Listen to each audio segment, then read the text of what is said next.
Okay, let's talk about ABBA. You know the songs, you've probably danced to them at a wedding. They're one of the most successful bands ever, period. And yet, for the longest time, the cool kids, the serious music critics, they just kind of wrote them off, called them simple, cheesy, disposable. And that's the big puzzle we're going to solve today. I mean, just get a load of this quote. This is pretty much what the establishment thought back then. To these critics, loving ABBA wasn't just, a matter of taste. They saw it as a symptom of a broken society. They thought the joy in their music was just a mindless distraction for tired people. But while the critics were busy complaining, the rest of the world was busy buying. We're talking 385 million records sold. That's not a number, that's a global phenomenon. The people had spoken and they were singing along to Dancing Queen. So this is the big question, right? The ABBA paradox. How did this band, the one that was so often looked down on, end up creating some of the most masterful, beloved, and, as we're about to find out, incredibly complex pop music ever made? What was their secret sauce? All right, here's your game plan. We're going to peel back the layers, starting with their insane vocal wall of sound. Then we'll step into their creative laboratory, the studio. We'll even put one of their biggest hits under the microscope, and then we'll see how they basically wrote the blueprint for all the pop music that came after. So first up, the voices. Agnetha and Annie Fried weren't just singers. No way. In the hands of Benny and Bjorn, their voices became these incredible instruments. They were layered and twisted and manipulated to create this huge, shimmering sound that nobody else had. So what was their secret? Well, a huge part of it was a funky studio trick called vari-speed recording. It's exactly what it sounds like. They changed the speed of the tape to mess with the pitch and the tempo. This is how they got that signature vocal sound that's just a little unnatural, a little magical. It's subtle, but it's everything. So how did this actually work? Well, imagine this. You record a vocal part. Simple enough. Then you slow the tape down just a tiny bit, and you have Agnetha or Frida sing a harmony to that slower version. Now here's the magic. When you play it all back at normal speed, that second harmony is now pitched just a little bit higher, and the two voices lock together in this perfect, sparkling way that is literally impossible to sing naturally. And vari-speed was just one piece of the puzzle. They would overdub vocals like crazy. I'm talking dozens and dozens of layers. They used pitch shifters to create even more strange textures. They planned out every single harmony and placed them perfectly in the mix to make it sound incredibly wide. And then, they just drenched the whole thing in this beautiful plate reverb, which made two singers sound like an entire choir of angels. All these vocal tricks, they were really part of a much bigger idea. For ABBA, the recording studio wasn't just a place to capture their sound. It was the instrument. It was their playground, their laboratory, where they could build sounds from scratch.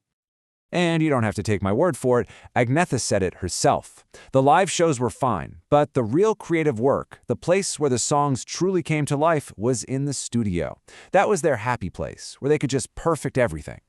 And at the center of this whole operation was the band's real secret weapon, their engineer, Michael B. Tretow. Think of him as their George Martin, the guy who could take all the crazy ideas in Benny and Bjorn's heads and actually make them happen. The whispers about his genius in the industry are absolutely true. This guy was a sonic pioneer. And just look at the tools they had to play with. A state-of-the-art Harrison console. We're talking 40 tracks to layer sounds on, which was practically science fiction back then. They jumped on new synthesizers to create these futuristic sounds.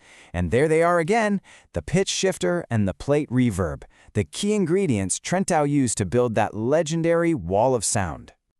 But here's the crucial thing. This wasn't just about having cool toys. Lots of bands had great gear. The genius of ABBA and of Tretow was using that technology with such incredible creativity and instinct. They weren't just recording songs, they were building these amazing soundscapes, piece by perfect piece. Okay, so enough with the theory. Let's see how all this stuff actually comes together in a song. We're going to do a little sonic surgery on a masterpiece, Super Trooper, and break down exactly what makes that chorus feel so massive. All right, just hear that chorus in your head for a second. That massive, explosive feeling, it's not an accident. It is pure design. Agnetha and Frida sang those harmonies again and again and again. They layered and tripled them until it sounded like there were 10 singers, not 2. Then they spread those voices out wide in the mix and bathed the whole thing in reverb and echo. The final product, a chorus that feels huge, impossibly catchy, and just hits you right in the heart. It's engineering. Now, this meticulous, almost scientific way of making pop music didn't just sell a ton of records. It created a formula, a blueprint for pop perfection that would shape music for the next half a century. You can literally trace a direct line from ABBA's studio experiments to the biggest pop stars today. That wall of sound vocal thing, you hear that all over Taylor Swift's biggest choruses. Their use of synthesizers basically invented the sound of 80s synth pop. And of course, sampling. Madonna's huge hit Hung Up is built entirely on that iconic synth riff from Gimme Gimme Gimme. The legacy is everywhere. And their impact wasn't just on other artists. It was economic. It's kind of crazy, but ABBA almost single-handedly turned Sweden into a global pop music factory. Today, Sweden is one of the only countries in the world other than the UK that actually exports more popular music than it imports. And the scale of this is just mind-blowing. Look at this chart. At their absolute peak, the only Swedish export that made more money than ABBA was Volvo. Let that sink in. A pop group was competing with a giant car company. That's how powerful a perfect pop song can be. And this brings us right back to that original paradox. The critics said they weren't fashionable, but you know what? That turned out to be their secret weapon. By focusing on perfect songwriting and technical brilliance, instead of just chasing trends, they created something timeless. So, here's the real takeaway. The reason ABBA's music is still the soundtrack to our lives 50 years later isn't just because the melodies are great.